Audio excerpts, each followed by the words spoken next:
just it really warms my heart to know that even though we don't know each other, you're still there for a stranger. You know, we feel like we're on this journey of crazy life together, and I consider each and every one of you my friends. So, okay, that's all I'm gonna say about that.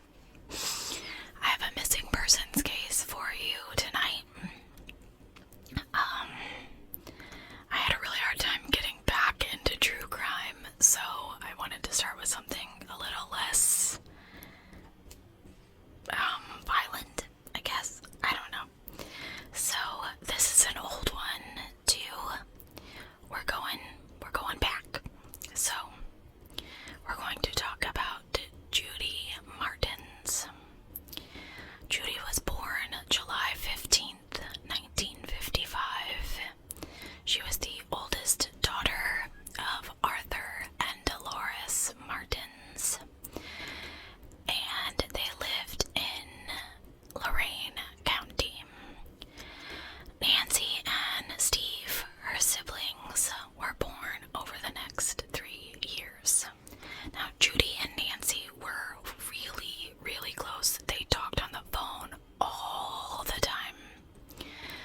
Now we're in Ohio. I don't think I said that. After graduating from Avon Lake High School in '73, Judy enrolled at Ohio University. It was 200 miles south of her hometown, so she was away from family, but after 2 years, she moved back home, and she eventually enrolled at Kent State as an art major with a minor in women's studies. Judy had always been a really good student, and she was serious about her studies. She was hoping one day to become a therapist, and she didn't rule out going to graduate school. She really enjoyed helping people. She was a volunteer counselor at Kent State's Pregnancy Information Center. Judy made friends easily, and she was friendly and outgoing. She was really popular on the campus. She loved to have fun and joke around with her friends. She was described as being the life of a party, and she could light up a room with her smile. I sometimes exclude those two details from cases because I feel like everyone says that about everyone, but I don't know. Don't say that about me if I ever go missing, okay? Pick something else. Judy was excited about her plans for the upcoming Memorial Day weekend, 1978. She was 22, and she was spending the weekend with two of her friends in New York. On Tuesday, May 23rd, she left her dorm in Engelman Hall, and she went over to visit with some friends who lived in Dunbar Hall. She stayed with her friends for a couple of hours and left their room around 2:30 a.m. to make the 5-minute walk back to Engelman. But Judy never made it back to her room, and she's never been seen again. Now, I know what you're thinking. How did no one notice, right? She was an RA for her dormitory, so one of the perks that came with this position is she had a single room. Now, because of this, she didn't have a roommate to raise the alarm when she didn't come home, and her disappearance initially went unnoticed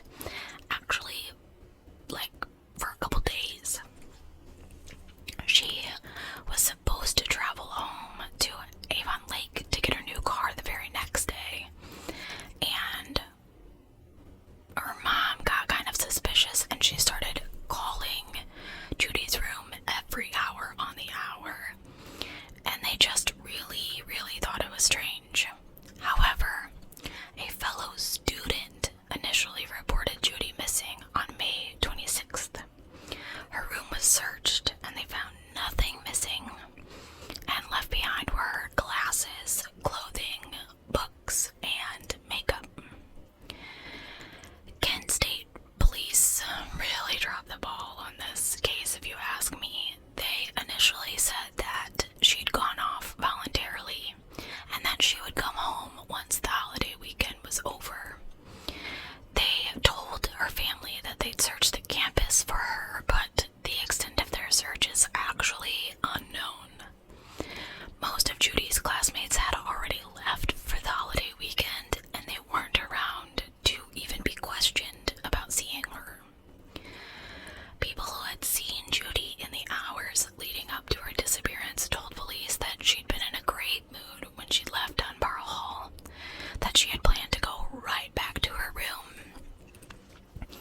The group of friends had been celebrating the fact that the spring quarter was over, or almost over, and Judy had pranked her friends by dressing up as a sex worker that night, and she had still been wearing a curly red wig when she left Dunbar to walk back to Engelman.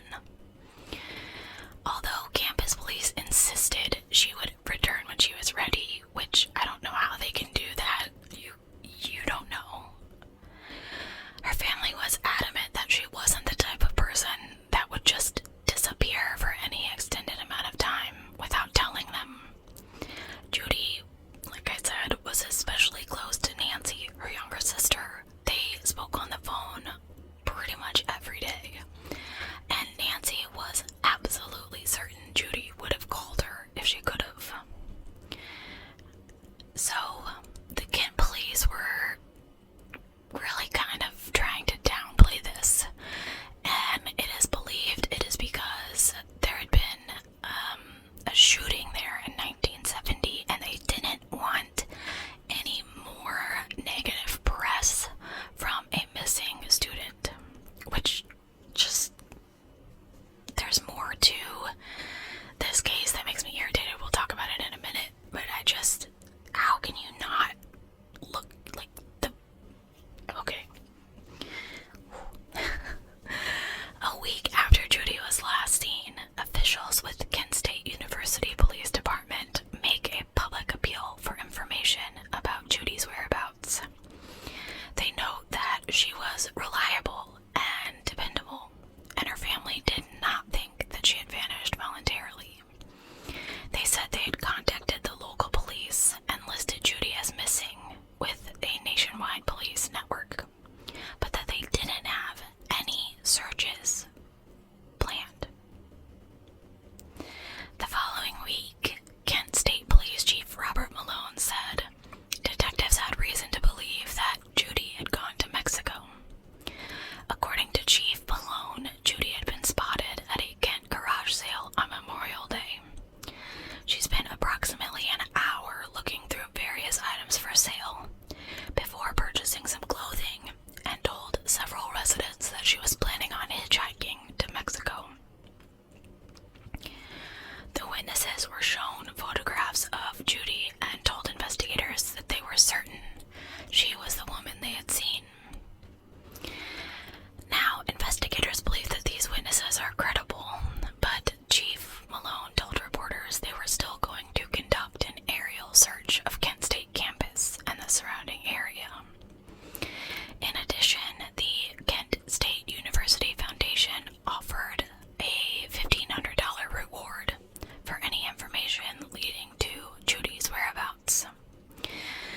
Judy's parents really didn't believe that she had hitchhiked anywhere. She had no history of doing so, and she was literally supposed to come home that weekend to get her car.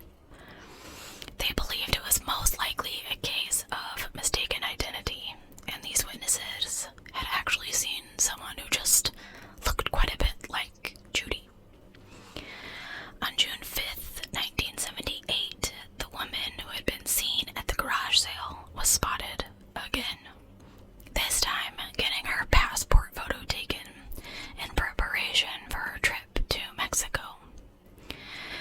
And although she did resemble Judy, investigators spoke with her and they were able to confirm that she was not Judy Martins. So Judy's parents had been correct. Dolores was certain that her daughter had not planned to disappear.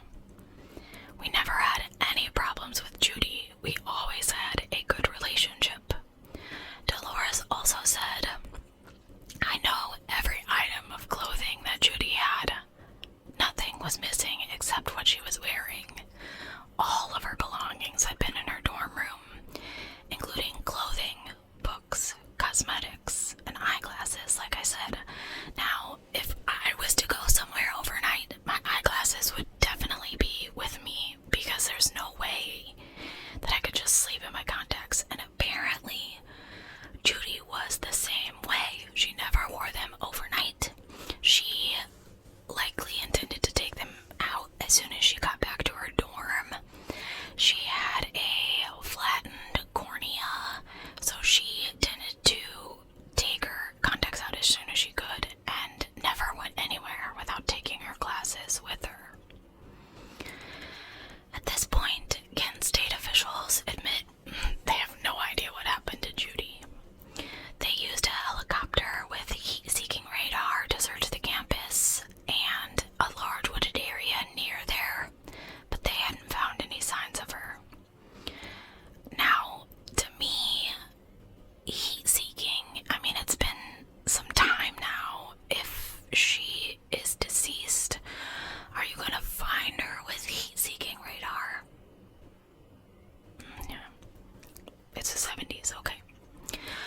All of Judy's friends and acquaintances are interviewed, and 4 people, including a man that Judy had been dating, took and passed polygraph examinations. None of these people were able to offer any insight as to what might have happened to her.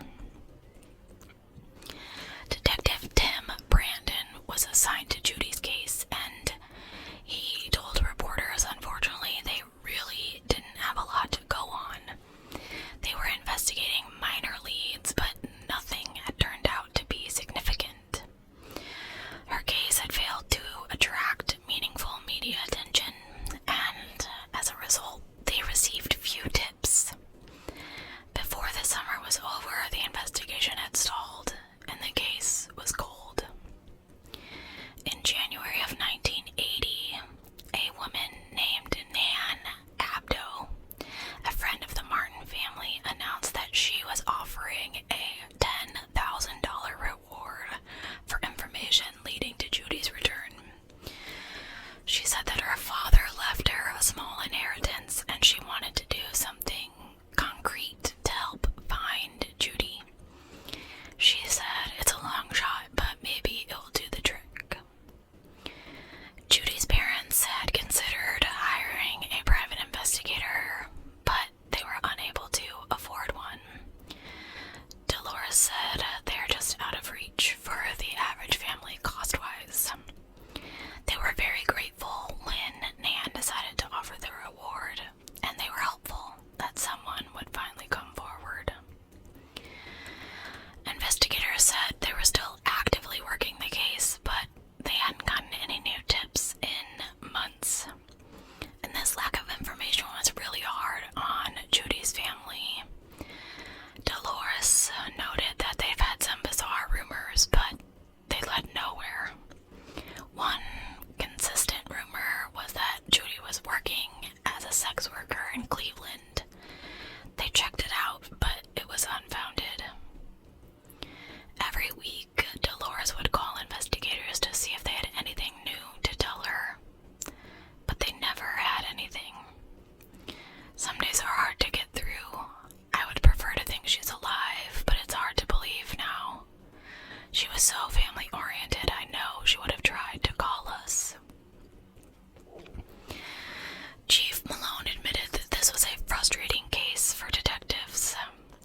To my knowledge, this is the only case we've had at Kent State of a missing person who could not be accounted for.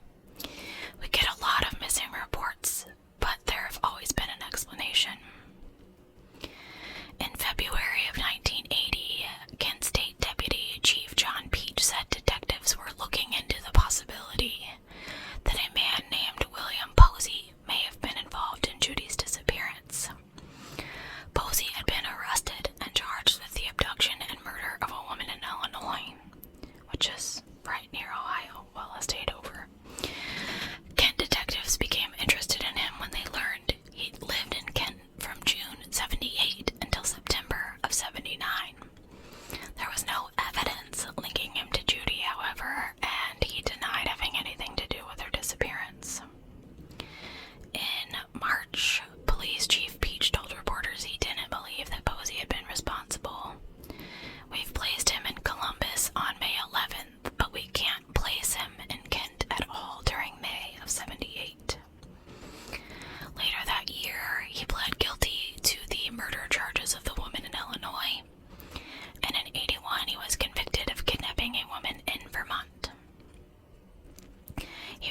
sentenced to life in prison. And in 2008, after being diagnosed with a terminal illness, he admitted he killed his Vermont woman and told police he had thrown her over a guardrail. He was never charged in connection with Judy's case and always maintained that he had nothing to do with her disappearance. Dolores and Arthur were desperate to find their daughter, so they turned to a psychic.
U.S. Marshal tip line at 866-492-6833. You can remain anonymous, but all tips are greatly welcomed. You can find that phone number in the description box down below. Okay, so a couple things here. She disappeared on a 5-minute walk on her campus in the 70s. There wasn't CCTV footage. There wasn't cell phones. There was no way to track her. And we all know that in missing persons cases, like, the first 48 hours are really, really important. She wasn't reported missing in the first 48 hours because no one noticed. With the holiday weekend, they maybe presumably thought she'd gone home, or, things like that. I am surprised that her family let it go that long without driving there, a couple days without hearing from her. I feel like my mom would have been, like, in the car finding me. Not to negate her family at all. I'm not saying that they did anything wrong. However, because this case wasn't made a priority immediately, and it really seemed like the campus police didn't want to make it a priority at all, I feel like many of the potential evidence, eyewitnesses, anything like that was lost because, anyone who had seen anything didn't hear about this case on the news and didn't realize that they'd seen anything. You know what I mean? Okay, you see this girl walking in this red-headed wig, and you see these 3 guys with her. I'm just going off what the psychic said, but, you don't know that you're seeing a crime potentially being committed because you never hear about it on the news. How many people see people walking at 2 a.m. or whatever and never think about it again? Like, that to me is so sad, because it's a university. You have to figure that even at 2:30 a.m. there are people milling about, not milling about, but someone somewhere saw something, but maybe didn't even know that they saw something. Now, I'm gonna get a little twisty here with you. My coworker, I've talked about it on my Patreon for sure. My coworker lost her husband about 3 years ago, and recently she actually went to a medium. Her and her daughter both went to a very well-known medium in the St. Louis area, and she and the daughter both 100% believe that this woman was speaking with her husband. Now, my coworker is my friend. I love her dearly. I'm devastated at the loss of her husband. I knew him. We didn't hang out or anything. But she's not the mystical type. She's not the type to, collect tarot cards. She thinks they're crazy. She's not the type to believe in this stuff.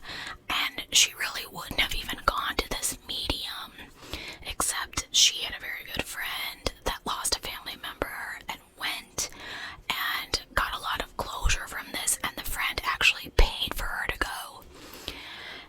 And she came back to me and told me about this fantastic experience that she had with this woman. I actually want to go now and see if I can connect with my own mother.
what she said.